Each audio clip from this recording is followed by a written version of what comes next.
이 나라는 처음부터 모든 것이 막혀 있었습니다. 자원도 없고 자유로운 육상 교통로도 허락되지 않았죠. 아시아 대륙으로 가려면 바다를 우회해야 하고 서구로 향하는 항공기는 분단선을 피해 엄청난 거리를 더 비행해야 했습니다. 바로 대한민국 이야기입니다. 전 지구의 모든 분석가들은 이 나라는 절대 안 된다라고 확신했죠. 여러분, 하지만 말입니다. 2025년 9월 세계 최강국 미국이 전례 없이 분열되었습니다. 연방정부는 한국 기업들을 압박하는데 지방정부는 거액을 제시하며 남아달라고 간청하는 모순된 광경. 그리고 때는 이때다. 두 팔 벌려 한국을 모셔오려는 유럽. 그렇습니다. 우리 한국은 언제나 예상을 뒤엎는 행보를 보였죠. 그 예측 불가능한 역공이 이제 온 세계를 향해 되돌아가고 있습니다. 도대체 한국이 해낸 것들은 무엇일까요? 그리고 지금 한국 때문에 어떤 일들이 일어나고 있는 걸까요? 이야기를 시작하기 전에 지금 이 순간 여러분은 어디에서 이 영상을 보고 계신가요? 댓글로 함께 나눠주세요. 그리고 오늘의 사연이 의미 있게 다가왔다면 구독과 좋아요, 알림 설정으로 마음을 전해주세요. 감동상자가 더욱 진심을 다해 이야기를 이어가겠습니다. 지금 제 눈앞에서 벌어지는 일을 도저히 믿을 수가 없었습니다. 미국 대통령은 한국 기술자들을 불법 노동자라며 구금했고 곧이어 $1,000였던 취업비자를 $10만 달러로 올려버렸습니다. 그런데 불과 며칠 뒤 벌어진 일은 제 두 눈을 의심하게 만들었죠. 텍사스 주지사가 삼성 공장 앞에서 3,500억 원을 들고 제발 떠나지 말라고 애걸하고 있었습니다. 대통령은 잡아들이고 주지사는 돈을 쥐어주며 붙잡는 아이러니. 미국을 완전히 둘로 갈라버린 나라가 있었습니다. 바로 한국이었습니다. 어떻게 이 나라만 다른 걸까요? 저는 데이비드 톰슨입니다. 런던 정경대학교에서 국제정치경제학 박사학위를 받았고 25년간 워싱턴의 싱크탱크에서 국제경제와 안보 분야를 연구해왔죠. 브루킹스 연구소와 전략국제문제연구소에서 자문을 맡기도 했습니다. 그런 제가 지금까지 봐온 것 중에서 가장 충격적인 사건이 바로 이번 일이었어요. 2025년 9월 일주일 만에 일어난 일들을 차근차근 말씀드리겠습니다. 9월 3일 월요일 트럼프 대통령이 발표한 첫 번째 폭탄이 터졌죠. 조지아주 애틀랜타에 있는 현대차와 LG의 합작 배터리 공장에서 벌어진 일이었습니다. 이곳은 미국 내 최대 배터리 공장이 될 예정이었어요. 일명 꿈의 공장이라 불렸죠. 그런데 새벽에 이민청 요원들이 공장을 급습했습니다. 300여 명의 한국 기술자들이 구금됐어요. 더 놀라운 건 이들 대부분이 합법적인 취업 비자를 가지고 있었다는 겁니다. 현장에 있던 한국인 엔지니어가 말했죠. 저희는 모든 서류를 갖추고 있어요. 왜 이러는 거죠? 하지만 이민청 요원의 답변은 차갑기만 했습니다. 명령이야. 일단 구금하고 조사하라고 했어. 저는 이 상황을 보고 경악했어요. 합법적인 체류자들을 일방적으로 구금하는 건 국제관례에도 맞지 않았거든요. 하지만 더 큰 충격은 그 다음에 기다리고 있었습니다. 9월 5일 수요일 H1B 취업비자 폭탄이 터진 거예요. 기존 $1,000였던 신청 비용을 $10만 달러로 올려버린 겁니다. 무려 100배 인상이었죠. 백악관 대변인이 발표했습니다. 미국 일자리는 미국인을 위한 것이다. 외국인들의 무분별한 진출을 막겠다. 저는 그때까지만 해도 이렇게 생각했어요. 역시 초강대국 미국이군. 한국도 어쩔 수 없겠어. 그런데 상황이 완전히 뒤바뀌기 시작했습니다. 한국인들이 사라지자 조지아 배터리 공장이 완전히 멈춰섰어요. 미국인 엔지니어들이 급히 투입됐지만 결과는 참담했습니다. 이 장비는 어떻게 설치되고 있었던 거죠? 이 화학식이 뭘 의미하는 거죠? 미국인 직원들은 속수무책이었어요. 배터리 제조 기술은 한국이 독보적이었거든요. 그리고 며칠 뒤 조지아 주지사가 긴급 성명을 발표했습니다. 이 상황이 계속되면 조지아 경제에 큰 타격이 올 것입니다. 실제로 파급 효과는 즉각 나타났어요. 배터리 공장과 연결된 협력업체들이 연쇄 타격을 받기 시작했죠. GM과 포드 같은 자동차 회사들도 반발했습니다. 배터리 공급이 중단되면 우리 전기차 생산 계획이 완전히 틀어져요. 그 무렵 텍사스에서도 비슷한 움직임이 시작됐습니다. 삼성 테일러 반도체 공장까지 구금 대상에 올랐다는 소문이 돌기 시작한 거예요. 텍사스 주지사는 완전히 패닉 상태였죠. 삼성마저 떠나면 텍사스는 끝장이다. 그래서 내린 결정이 바로 그 유명한 긴급 보조금이었습니다. 3,500억 원. 삼성에게 제발 떠나지 말라며 내민 거액이었어요. 저는 이 장면을 목격하고 아연실색했습니다. 미국 역사상 이런 일은 처음이었거든요.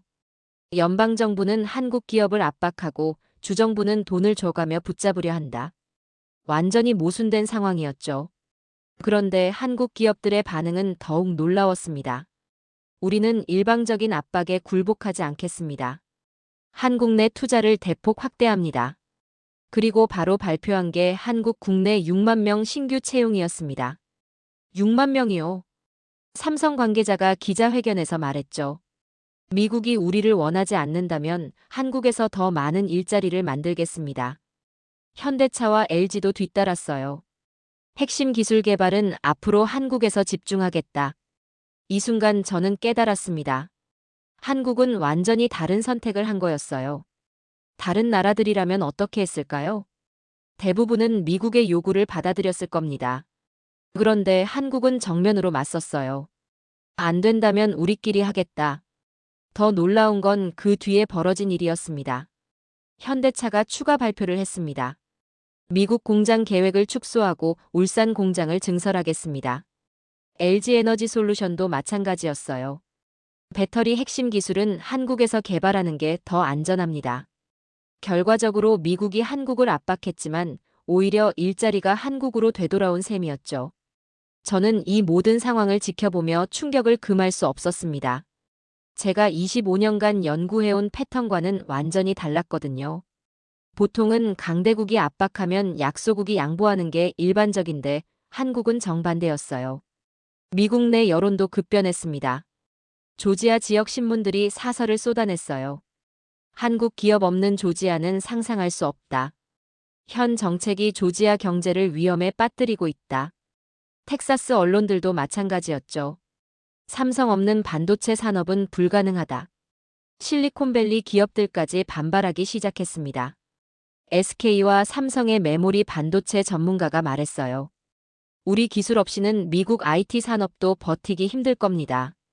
미국이 한국을 압박했지만 정작 피해를 본 건 미국 자신이었던 거예요.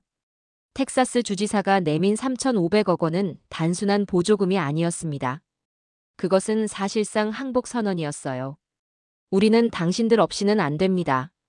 이런 말을 초강대국 미국이 중견국 한국에게 한 거였죠. 저는 이 일주일간의 사건을 목격하고 완전히 다른 깨달음을 얻었습니다. 더 이상 미국이 일방적으로 명령하고 다른 나라들이 따르는 시대가 아니었어요. 한국이라는 나라가 그 공식을 완전히 바꿔놓고 있었거든요. 대통령은 잡아들이고 주지사는 돈을 쥐어주며 붙잡는다. 미국을 둘로 갈라버린 나라. 바로 한국이었습니다. 어떻게 이 나라만 다를 수 있었을까요? 왜 한국만은 굴복하지 않았을까요? 저는 이 질문에 대한 답을 찾아 나서기로 했어요. 25년간 축적한 저의 모든 지식과 경험을 동원해서 말이죠. 그리고 그 답을 찾는 과정에서 저는 완전히 다른 한국을 발견하게 됩니다. 저는 혼란스러웠습니다. 한국의 반응이 도저히 이해가 안 됐거든요. 다른 나라들은 어떻게 했었을까요? 미국의 압박을 받으면 대부분 굴복했죠. 일본을 먼저 살펴보겠습니다. 1985년 플라자 합의라는 사건이 있었어요. 미국이 일본에게 엔화 가치를 올리라고 압박했죠. 당시 일본은 세계 최고의 경제 강국이었습니다. 반도체 시장 점유율이 50%를 넘었고 자동차도 미국을 위협하고 있었어요.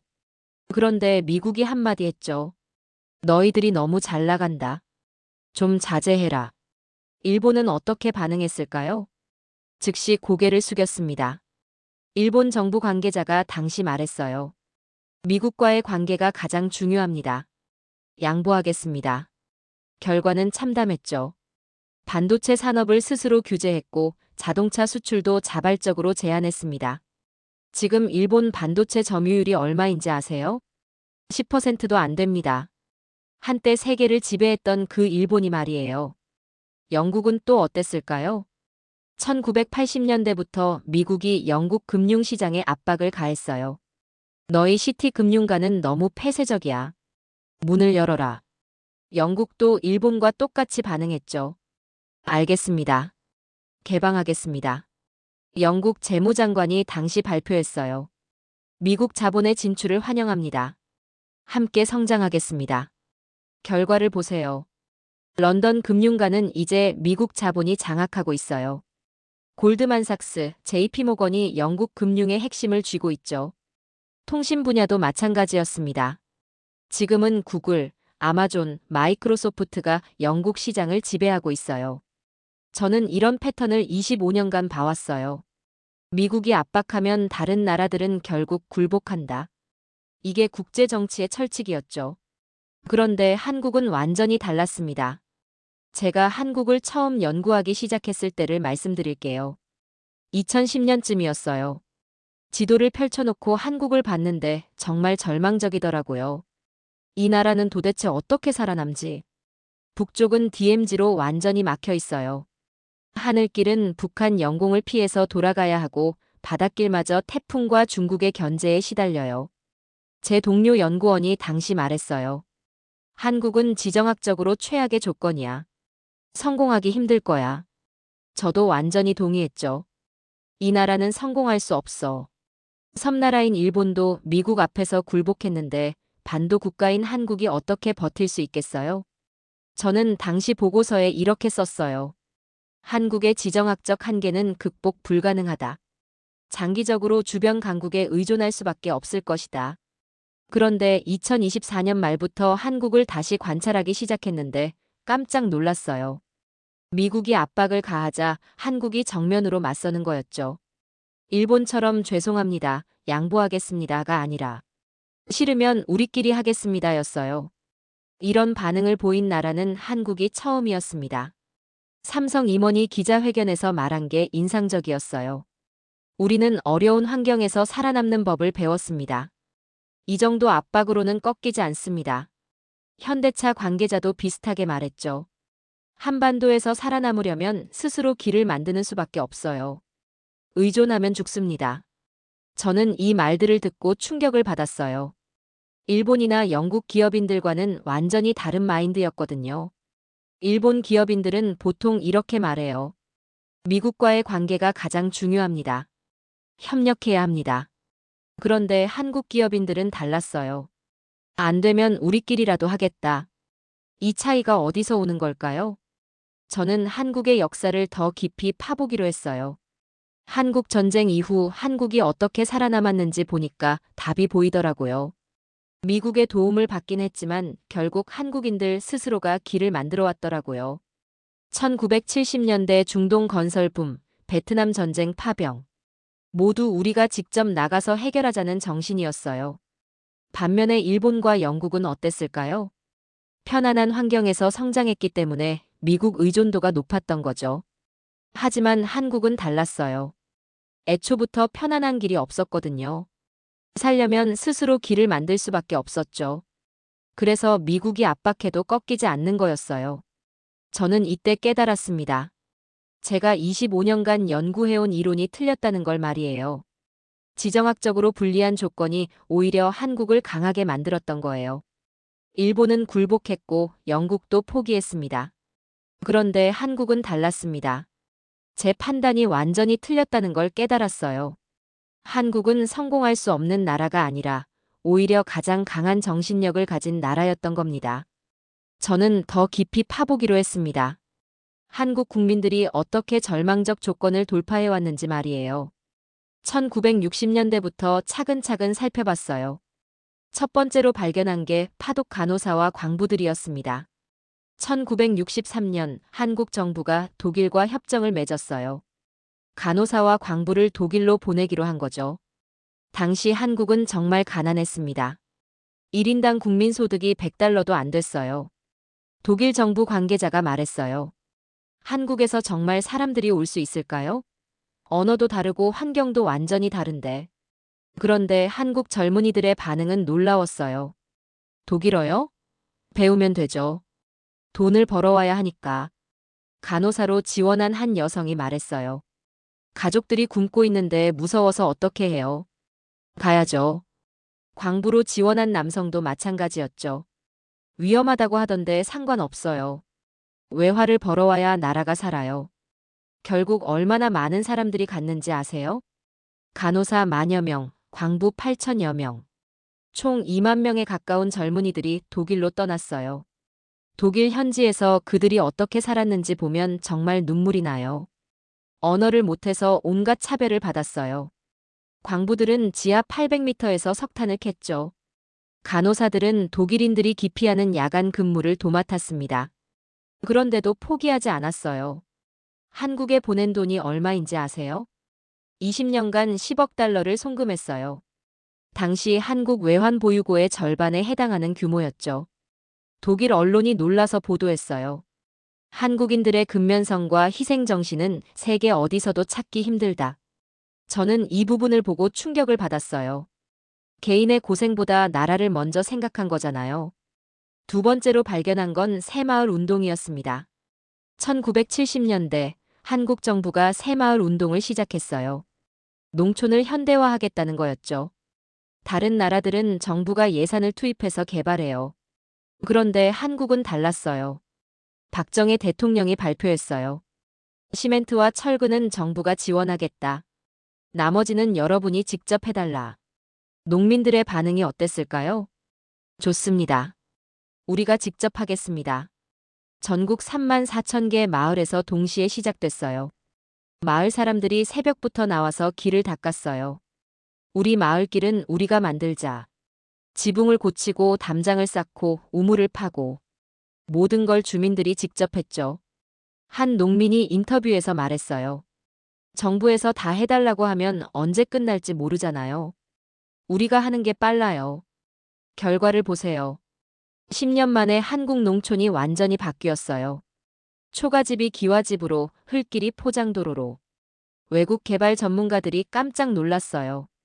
정부 주도가 아닌 주민 참여형 개발은 한국이 최초다. 세 번째는 경부고속도로였습니다. 1968년 박정희 대통령이 경부고속도로 건설을 발표했어요. 서울에서 부산까지 400km를 잇는 고속도로였죠. 외국 전문가들은 모두 반대했어요. 세계은행 관계자가 말했어요. 한국 경제 규모로는 불가능합니다. 돈만 낭비할 뿐이에요. 일본 전문가들도 비웃었죠. 우리도 20년 걸렸는데 한국이 2년 반에 한다고? 말이 안 돼. 그런데 한국은 정말 해냈어요. 1970년 7월 7일 경부고속도로가 개통됐습니다. 정확히 2년 5개월 만이었어요. 공사 현장에서 일한 사람들이 얼마나 됐는지 아세요? 연인원 300만 명이에요. 전 국민이 참여한 거나 마찬가지였죠. 한 건설 노동자가 말했어요. 힘들었지만 보람 있었어요. 우리가 역사를 만들고 있다고 생각했거든요. 개통 이후 효과는 놀라웠어요. 서울 부산 이동 시간이 6시간에서 4시간으로 단축됐죠. 물류비가 30% 절약됐고 경제 성장률이 급상승했어요. 외국 언론들이 극찬했어요. 불가능을 가능으로 만든 한국의 기적이다. 네 번째는 중동 건설 붐이었습니다. 1970년대 중동에서 오일 붐이 일어났어요. 사우디아라비아, UAE, 쿠웨이트가 건설 러시에 들어간 거죠. 한국 기업들이 과감하게 뛰어들었어요.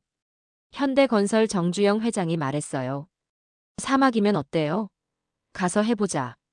삼성물산, 대우건설도 마찬가지였죠. 위험하지만 기회예요. 도전해봅시다. 젊은 기술자들이 사막으로 떠났어요. 한 엔지니어가 회고했어요. 정말 힘들었어요. 낮에는 50도, 밤에는 영하로 떨어지는 곳이었거든요. 하지만 포기하지 않았죠. 한국에서 가족들이 기다리고 있어요. 해내야 해요. 20년간 누적 수주액이 얼마인지 아세요? 500억 달러예요. 당시 한국 GDP의 절반에 해당하는 규모였죠. 사우디 정부 관계자가 말했어요. 한국인들의 기술력과 성실성은 세계 최고 수준이다. 그리고 마지막으로 한강의 기적이었습니다. 1960년대 1인당 국민소득 100달러였던 나라가 1990년대에는 10,000달러를 넘었어요. 30년 만에 100배 성장한 거죠. 세계은행이 발표했어요. 한국의 경제 성장은 인류 역사상 유례없는 기적이다. 어떻게 이런 일이 가능했을까요? 저는 이 모든 사례들을 보고 깨달았어요. 한국 국민들에게는 특별한 정신이 있다는 걸 말이죠. 길이 없으면 만들고 막히면 뚫어버린다. 파독 간호사들이 그랬고, 새마을 운동 참여자들이 그랬고, 경부고속도로 건설 노동자들이 그랬고, 중동으로 간 기술자들이 그랬어요. 정부가 시키지 않아도, 기업이 강요하지 않아도 스스로 나서서 해결책을 찾았어요. 한 한국인이 저에게 말했어요. 우리는 어려서부터 들어요. 남이 안 해주면 내가 해야 한다고. 이게 바로 한국과 다른 나라의 차이였어요. 일본이나 영국 국민들은 정부나 기업에 의존하는 경우가 많아요. 정부가 해결해 줄 거야, 회사가 알아서 하겠지. 그런데 한국 국민들은 달랐어요. 우리가 직접 해보자. 결국 한국의 힘은 국민에게서 나오는 거였어요. 불가능을 찢어버린 민족. 그게 바로 한국이었습니다. 이제야 저는 확신할 수 있었어요. 미국이 아무리 압박해도 한국은 절대 굴복하지 않을 거라는 걸 말이에요. 이미 더 어려운 걸 다 해봤거든요. 저는 단언했습니다. 한국은 성공할 수 없다. 25년간 국제 정치를 연구하면서 내린 결론이었어요. 지정학적으로 너무 불리하고 자원도 없고 시장도 작다고 생각했죠. 그런데 2024년 각종 통계 자료를 보다가 깜짝 놀랐습니다. 제 예측이 완전히 틀렸더라고요. 첫 번째 충격은 수출 순이었어요. 2024년 한국이 세계 6위 수출국으로 올라섰습니다. 6위요? 2023년 8위에서 2계단이나 뛰어 올랐어요. 저는 눈을 비비고 다시 봤어요. 이게 맞나? 중국, 미국, 독일, 네덜란드, 일본 다음이 한국이었어요. 5천만 인구의 나라가 13억 인구의 인도보다 위에 있는 거였죠. 영국, 프랑스, 이탈리아보다도 훨씬 위였고요. 2024년 한국 수출액이 얼마인지 아세요? 6,838억 달러예요. 역대 최대 실적입니다. 제가 예상했던 건 기껏해야 3천억 달러 정도였는데 2배가 넘었던 거죠. 더 놀라운 건 15개월 연속 수출 증가세를 기록했다는 거예요. 무역 수지도 518억 달러 흑자를 달성했죠. 안덕근 산업부 장관이 발표했어요. 수출 상위 10위 국가들 중 가장 높은 수출 증가율을 기록했습니다. 두 번째 충격은 반도체였습니다. 삼성전자와 SK하이닉스가 글로벌 메모리 반도체 시장을 얼마나 장악하고 있는지 아세요? 70%예요. 전 세계 스마트폰, 컴퓨터, 서버의 70%가 한국산 반도체를 쓰고 있는 거였어요. 일본 니혼게이자이 신문 기자가 2020년에 말했어요. 한국 반도체는 오래 못 갈 것이다. 기술 격차가 줄어들고 있다. 그런데 2024년 상황을 보세요. 삼성전자가 세계 최초로 3나노 GAA 공정을 상용화했어요. 대만 TSMC보다 6개월 빠른 거였죠. 같은 니혼게이자이 신문이 어떻게 보도했는지 아세요? 삼성의 기술력은 이제 넘을 수 없는 벽이 되었다. 완전히 정반대로 바뀐 거예요. SK하이닉스도 마찬가지였어요. HBM 메모리에서는 독보적 1위죠. 엔비디아 AI 칩에 들어가는 고성능 메모리는 거의 다 SK하이닉스에서 만들어요. 엔비디아 젠슨 황 CEO가 직접 말했어요. SK하이닉스 없이는 우리 AI 칩도 만들 수 없다. 2024년 한국 반도체 수출액이 얼마인지 아세요? 1,419억 달러예요. 전년보다 43.9% 증가한 역대 최대 실적이었죠. 세 번째 충격은 조선업이었습니다. 2000년대 초반 한국 조선업이 중국에 밀려서 몰락할 거라고 모든 전문가들이 예측했어요. 미국 조선업 애널리스트가 2015년에 말했어요. 한국 조선업은 끝났다. 중국의 저가 공세를 못 이길 것이다. 그런데 현실을 보세요.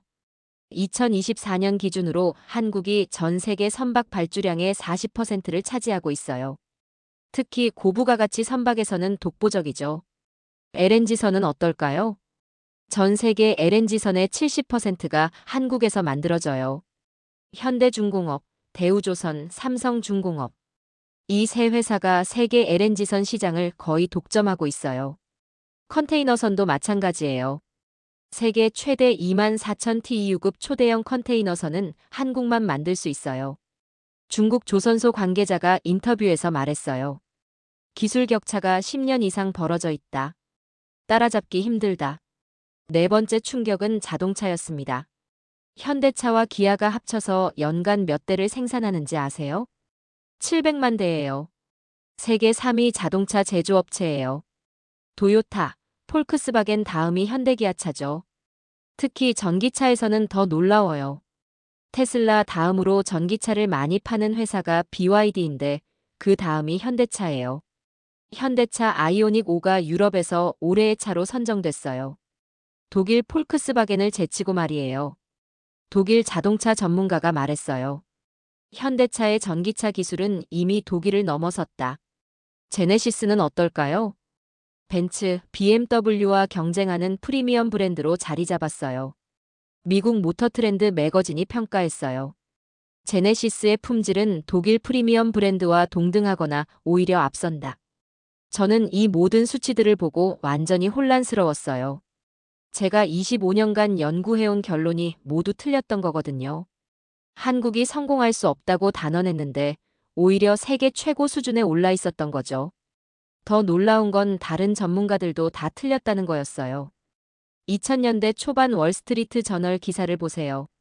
한국 경제는 중진국 함정에 빠질 것이다. 더 이상의 성장은 어렵다. 2010년 이코노미스트 기사는 어땠을까요? 한국은 혁신 역량이 부족하다. 선진국 진입은 힘들 것이다. 심지어 2015년 파이낸셜 타임스에서는 이런 기사가 나왔어요. 한국의 성장 모델은 한계에 다다랐다. 쇠퇴가 불가피하다. 그런데 결과를 보세요. 한국은 쇠퇴하기는커녕 오히려 더 강해졌어요. 반도체에서는 세계를 지배하고 조선업에서는 독보적 기술력을 보여주고 자동차에서는 독일과 경쟁하고 있어요. K-팝은 또 어떨까요? BTS가 빌보드 1위를 차지하고 블랙핑크가 전 세계를 열광시키고 있어요. 넷플릭스에서 가장 인기 있는 드라마도 한국 드라마죠. 저는 이 모든 걸 보고 깨달았어요. 한국은 제가 생각했던 그런 나라가 아니었다는 걸 말이죠. 지정학적으로 불리하다고? 오히려 그게 한국을 강하게 만들었어요. 자원이 없다고? 사람이 자원이었죠. 시장이 작다고? 전 세계가 시장이었어요. 제가 25년간 믿어왔던 이론들이 모두 무너지는 순간이었어요. 강대국이 세계를 지배한다. 한국은 중견국이지만 핵심 기술을 장악했어요. 자원이 많아야 성공한다. 한국은 자원 없이도 세계 6위 수출국이 됐어요. 큰 시장이 있어야 한다. 한국은 작은 시장에서 시작해서 전 세계를 상대하고 있어요. 불가능을 찢어버린 나라.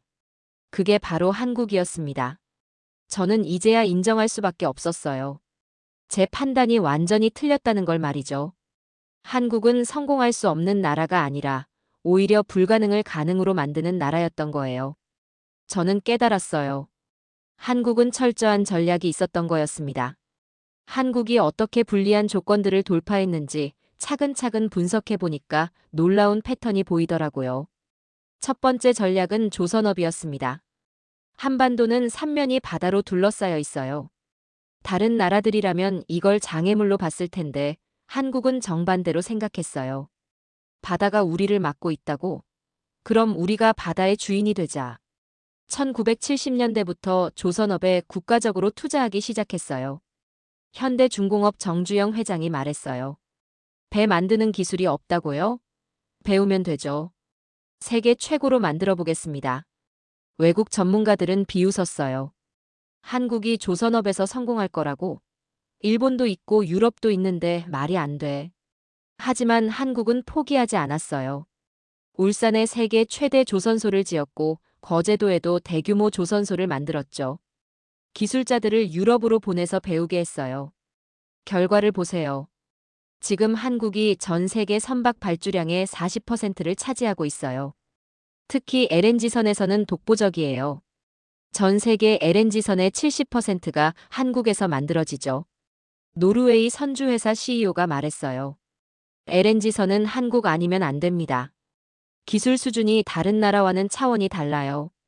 바다가 막혔으니까 바다의 왕이 된 거예요. 두 번째 전략은 경부고속도로였습니다. 1960년대 한국은 육로 교통이 완전히 막혀 있었어요. 서울에서 부산까지 가려면 하루 종일 걸렸죠.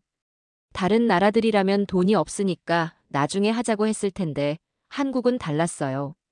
박정희 대통령이 발표했어요. 돈이 없어도 고속도로부터 만들겠다. 이게 우선이다. 세계은행 전문가가 반대했어요. 한국 경제 규모로는 무리입니다. 실패할 게 뻔해요. 일본 전문가들도 비웃었죠. 우리도 20년 걸렸는데 한국이 2년에 한다고? 불가능해. 그런데 한국은 정말 해냈어요. 1970년 7월 7일 경부고속도로가 개통됐습니다. 정확히 2년 5개월 만이었어요. 건설 현장에서 일한 한 노동자가 회고했어요. 정말 미칠 것 같았어요. 하지만 우리가 역사를 만들고 있다는 생각에 견딜 수 있었죠. 개통 효과는 즉각 나타났어요. 서울 부산 이동 시간이 절반으로 줄었고 물류 비용이 30% 절약됐어요. 경제 성장률이 급상승했죠. 길이 없으니까 아예 고속도로를 깔아버린 거예요. 세 번째 전략은 인천공항이었습니다. 1990년대까지 한국의 관문은 김포공항이었어요. 하지만 규모가 너무 작았죠. 다른 나라들이라면 기존 공항을 조금씩 확장하자고 했을 텐데 한국은 완전히 다른 선택을 했어요. 아예 새로 짓자. 세계 최고로 만들자. 영종도 바다를 매립해서 거대한 공항을 지었어요. 외국 항공업계 전문가들이 의구심을 표했어요. 서울에서 너무 멀지 않나요? 승객들이 불편해할 것 같은데. 하지만 한국의 생각은 달랐어요. 불편하면 편하게 만들면 되죠. 최고의 서비스로 보상하겠습니다. 2001년 인천공항이 개항했어요. 결과를 보세요.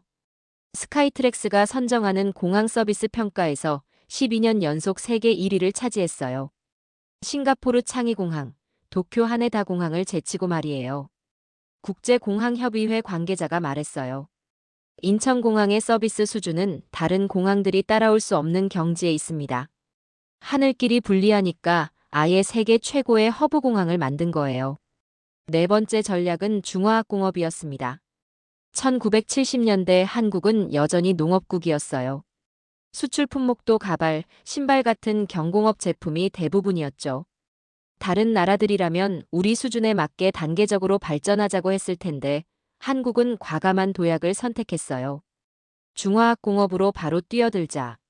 포항제철을 만들어서 철강업에 뛰어들었고 현대중공업으로 조선업을 시작했어요. LG화학, 삼성전자도 이 시기에 출발했죠. 외국 전문가들은 우려했어요. 기술도 없고 경험도 없는데 너무 성급한 거 아닌가요? 하지만 한국 기업인들의 생각은 달랐어요. 포항제철 박태준 회장이 말했어요. 기술은 배우면 되고 경험은 쌓으면 됩니다. 중요한 건 시작하는 거예요. 결과적으로 이 전략이 성공했어요. 지금 한국이 세계 6위 수출국이 된 바탕이 바로 이때 만들어진 거죠. 저는 이 모든 사례들을 보고 놀랐어요. 한국의 접근법이 다른 나라들과 완전히 달랐거든요. 일본이나 독일 같은 나라들은 보통 단계적으로 발전해요. 1단계를 완성하고 2단계로, 2단계를 완성하고 3단계로. 하지만 한국은 달랐어요. 1단계 건너뛰고 바로 10단계로 가자. 미국 경영학자가 논문에서 썼어요. 한국의 압축성장 전략은 경영학 교과서를 다시 쓰게 만들었다. 그런데 이게 왜 가능했을까요? 저는 생각해봤어요. 한국은 애초부터 선택의 여지가 없었던 거예요. 단계적으로 발전할 시간이 없었거든요. 북한이 위협하고 있고 주변은 모두 강대국들이고 천천히 발전하다가는 도태될 수밖에 없었어요. 그래서 과감한 도약을 선택한 거죠. 한국 경제학자가 말했어요. 우리에게는 완전한 성공 아니면 완전한 실패밖에 없었어요. 중간이 없었죠. 이게 바로 미국 압박에도 굴복하지 않는 이유였어요. 다른 나라들은 단계적으로 양보할 수 있어요. 조금씩 타협하면서 시간을 벌어보자. 하지만 한국은 그런 여유가 없어요. 한번 밀리면 끝이라는 걸 알고 있거든요. 그래서 정면 돌파를 선택하는 거예요. 안 되면 우리끼리라도 하겠다. 삼성전자 임원이 말했어요. 우리는 생존이 걸린 문제로 접근해요. 타협은 없습니다. 현대차 관계자도 비슷하게 말했죠. 한번 굽히면 계속 굽히게 돼요. 처음부터 선을 그어야 합니다. 저는 이제야 깨달았어요. 한국의 성공은 운이 아니었다는 걸 말이에요. 철저한 전략이었어요. 바다가 막히자 바다의 왕이 되고 길이 없자 고속도로를 깔고 하늘길이 분리하자 세계 최고 공항을 만들고 불리한 조건을 오히려 무기로 바꾼 전략적 민족. 그게 바로 한국이었습니다. 이것은 운이 아니라 전략이었어요. 저는 완전히 다른 깨달음을 얻었어요. 한국이 더 이상 작은 나라가 아니라는 걸 말이죠. 오늘날 한국은 세계 질서의 핵심 축이 되어 있었습니다. 첫 번째로 놀라운 건 반도체와 배터리였어요. 애플이 새로운 아이폰을 출시할 때 가장 먼저 확인하는 게 뭔지 아세요? 삼성전자의 메모리 반도체 공급 일정이에요. 중국 샤오미, 화웨이도 마찬가지죠. 한국 반도체 없이는 스마트폰 자체가 만들어지지 않거든요. 테슬라 일론 머스크가 직접 한국을 방문해서 LG에너지솔루션과 계약을 체결했어요. 독일 폴크스바겐도 삼성 SDI 없이는 전기차 전환이 불가능하다고 인정했죠. 폴크스바겐 CEO가 말했어요. 한국 배터리 기술은 우리보다 최소 5년은 앞서 있다. 협력이 필수다. 미국도 중국도 동시에 의존하는 자원이 바로 한국 반도체와 배터리였어요. 두 번째는 K방산의 놀라운 부상이었습니다. 2022년 러시아 우크라이나 침공 이후 폴란드가 선택한 건 한국 K2 전차였어요. 미국, 독일 전차가 있었는데도 말이죠. K2 전차 1,000대, K9 자주포 600문. 총액 140억 달러 계약이었어요. 나토 군사 전문가가 평가했어요.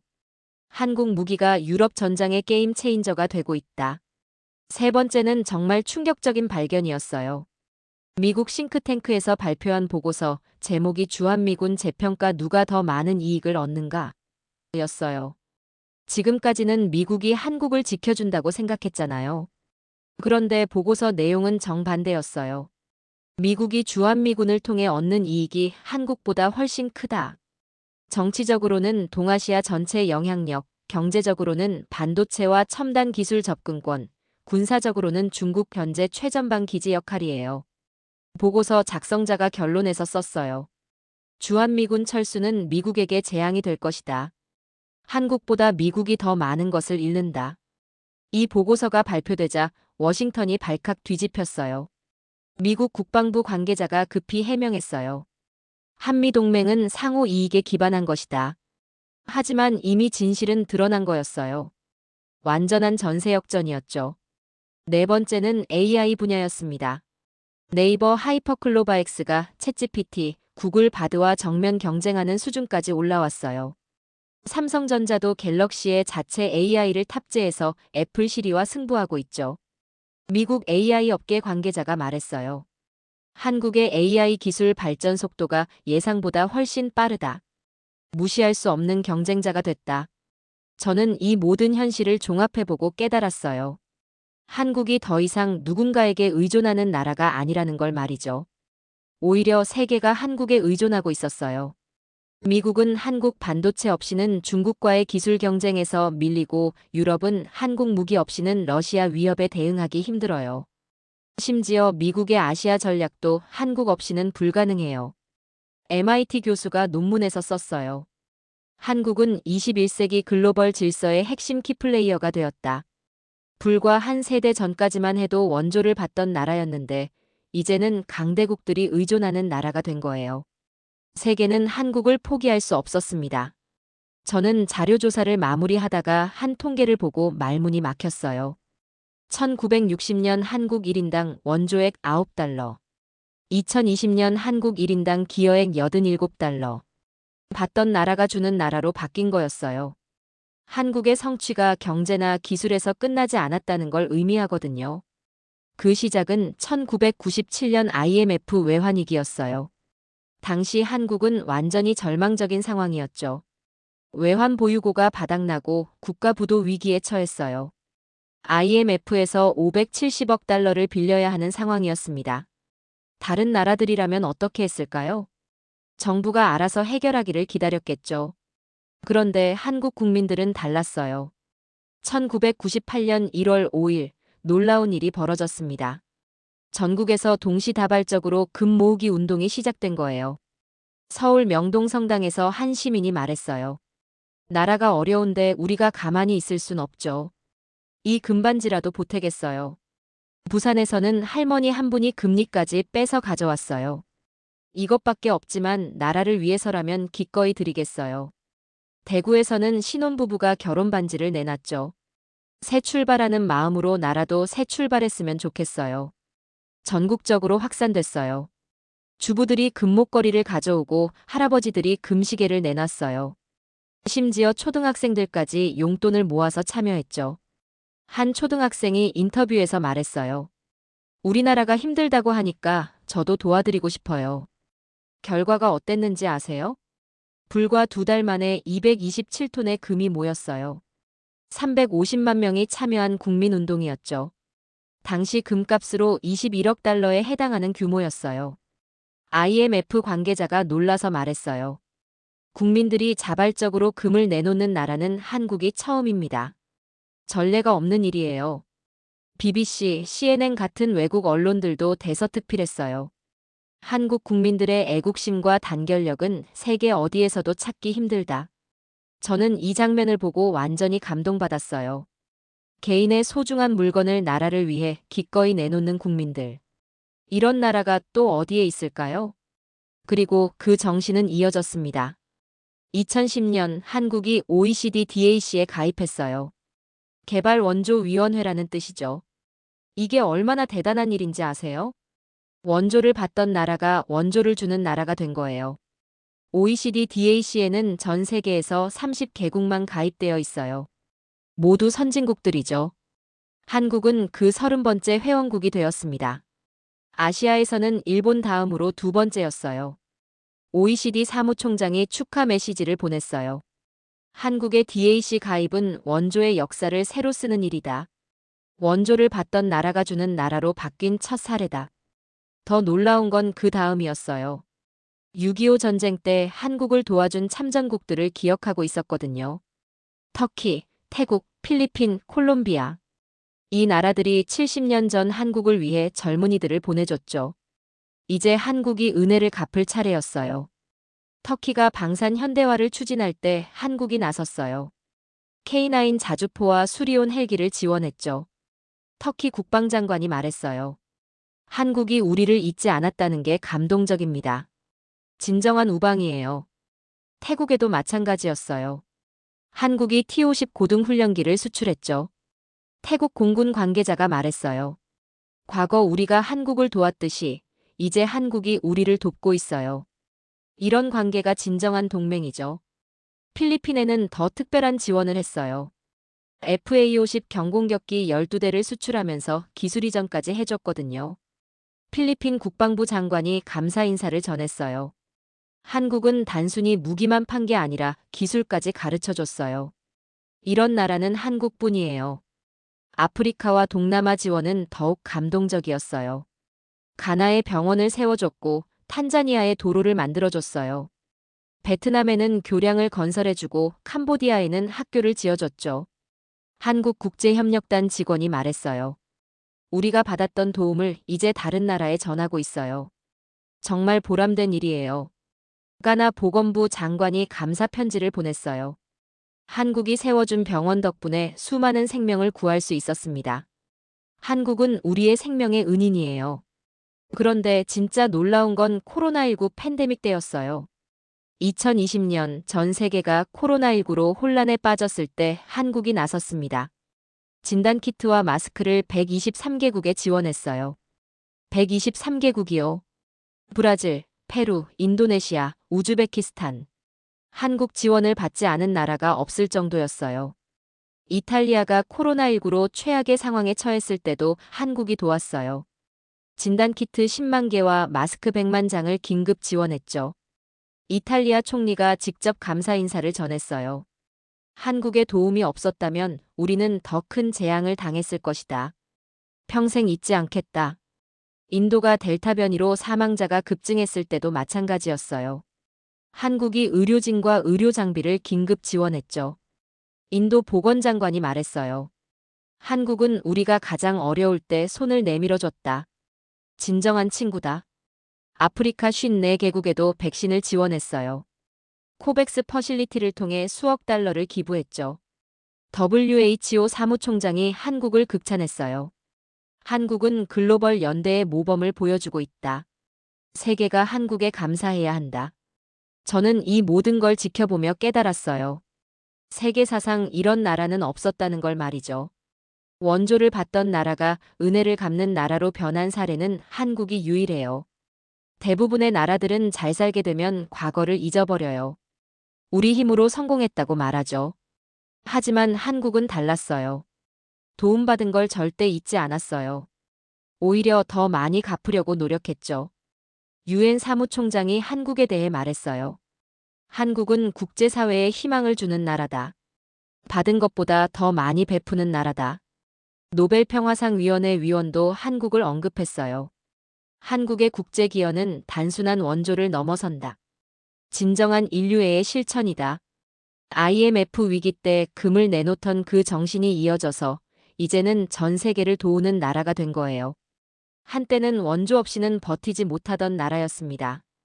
이제는 그 참전국에 무기를 보내고 있어요. 세계사 어디에도 없는 전환. 한국은 은혜를 갚는 나라였습니다. 저는 정말 감동받았어요. 이런 나라가 세상에 또 있을까 싶었거든요. 한국이 세계 6위 수출국이라는 걸 확인한 순간 저는 더 큰 충격을 받을 줄 몰랐어요.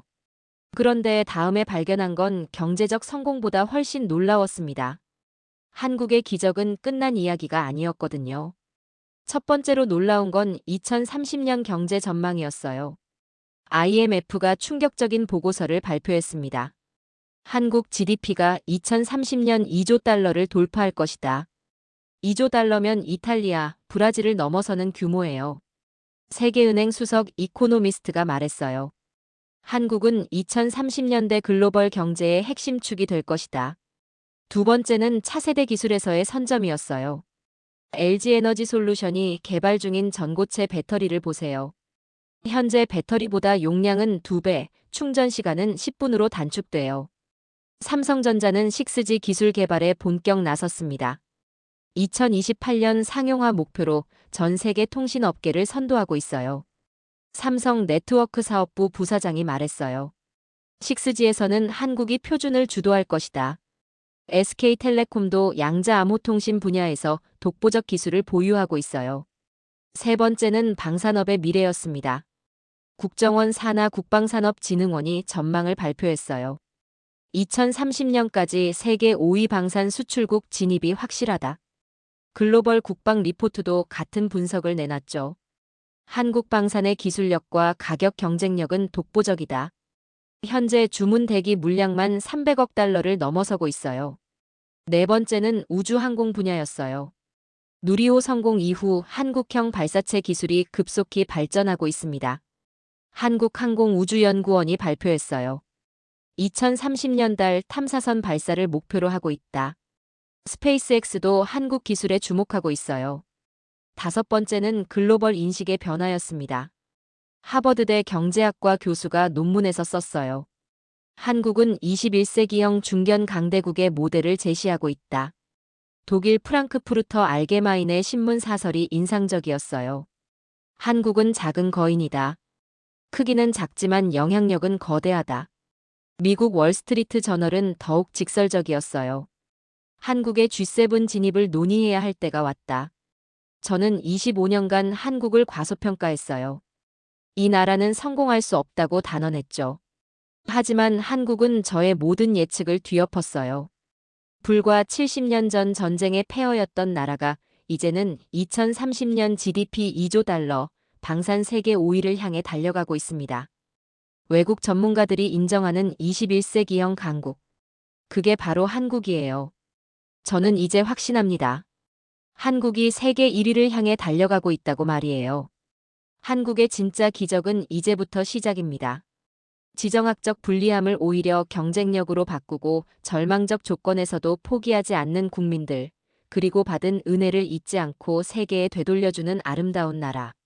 한국이야말로 21세기가 꿈꾸는 진정한 선진국의 모습이었습니다. 부족한 이야기지만 끝까지 함께 해주신 여러분들께 진심으로 감사드립니다.